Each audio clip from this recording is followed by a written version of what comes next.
Zee 24 तास एक पाऊल पुढे। राष्ट्रीय आणि आंतरराष्ट्रीय ख्यातीचे मल्ल घडवणाऱ्या कोल्हापुरातल्या तालमींमधला जुना वाद आता पुन्हा एकदा चव्हाट्यावर आलाय।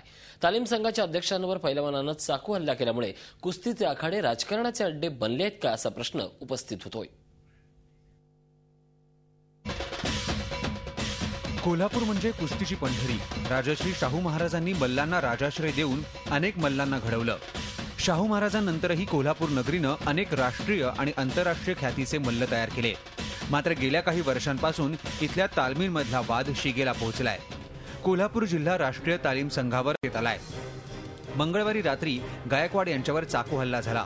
हा हल्ला न्यू मोतीबाग तालमीच्या पैलवानांनीच केल्याचा आरोप गायकवाड यांनी केलाय।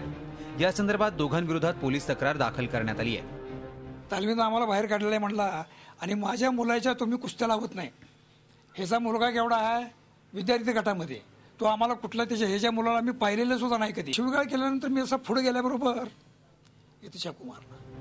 बाळ गायकवाड हे अनेक वर्षांपासून जिल्हा राष्ट्रीय तालीम संघाचे अध्यक्ष म्हणून काम पाहतात। शासकीय स्पर्धांसाठी मल्ल निवडीचे अधिकारही त्यांच्याकडेच आहेत।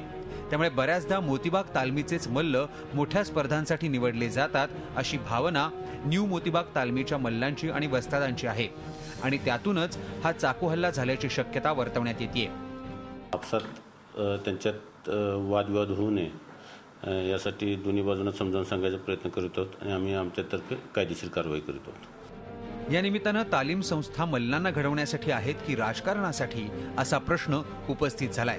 तालीम संस्थांमधल्या या वर्चस्व वादातून अनेक चांगल्या मल्लांना विनाकारण त्रास सहन करावा लागतोय। त्यामुळे इथलं राजकारण आणि वर्चस्व वाद कधी संपणार असा प्रश्न मल्ल आणि कुस्तीप्रेमी विचारतायत। झी 24 ताससाठी प्रताप नाईक, कोल्हापूर। झी 24 तास एक पाऊल पुढे।